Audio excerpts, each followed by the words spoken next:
Quand on pense à l'enfer, notre imaginaire montre immédiatement les flammes, la torture, le jugement de Dieu, la punition éternelle. Détrompez-vous, l'enfer n'est pas un lieu après la mort. Il se vit ici et maintenant. C'est une expérience psychique et existentielle que nous traversons déjà. C'est un état de désorganisation intérieure. Et pour comprendre cela, inutile d'aller chercher très loin. Avant de prendre une décision importante, nous faisons tous la même expérience.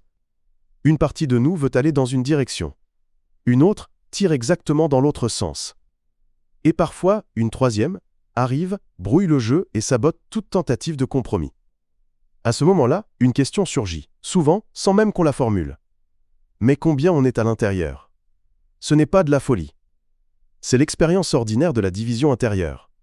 La division intérieure, c'est la perte d'un point d'appui, d'un centre qui soutient l'ensemble. Comme un cercle qui a perdu son centre, il ne disparaît pas, mais il se déforme. Quand le centre n'est plus là, on ne peut plus vraiment réaliser quoi que ce soit, parce qu'il n'y a plus de continuité. On ne peut plus décider, parce que tout part dans tous les sens. On ne peut plus sécuriser, ni soi-même, ni les autres, à cause de notre incohérence intérieure. On ne fait plus face à la réalité, on ne peut que la subir.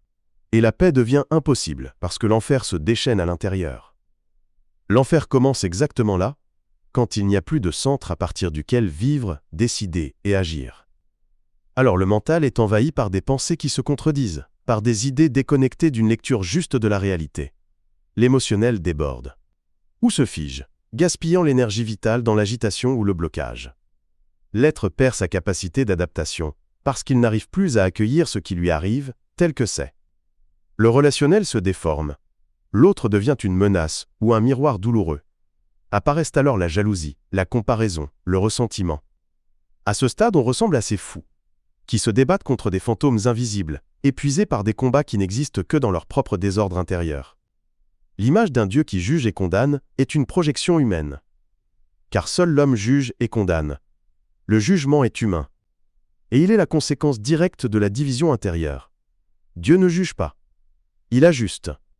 La justesse, c'est remettre les choses à leur place, réparer les blessures, comme un médecin. Seul le mal est accusateur, parce qu'il crée la division. Quand je suis divisé, je projette à l'extérieur mon enfer intérieur.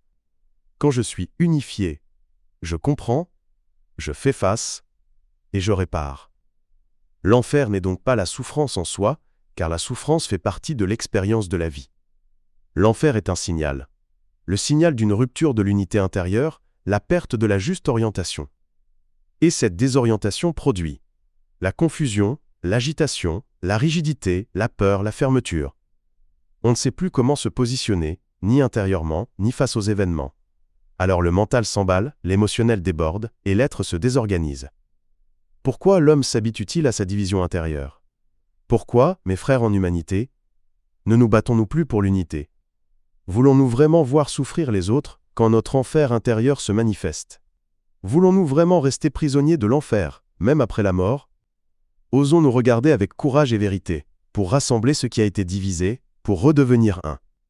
Car tant que l'unité peut être retrouvée, l'enfer n'a jamais le dernier mot. Et la sortie de l'enfer commence toujours au même endroit, à l'intérieur de nous.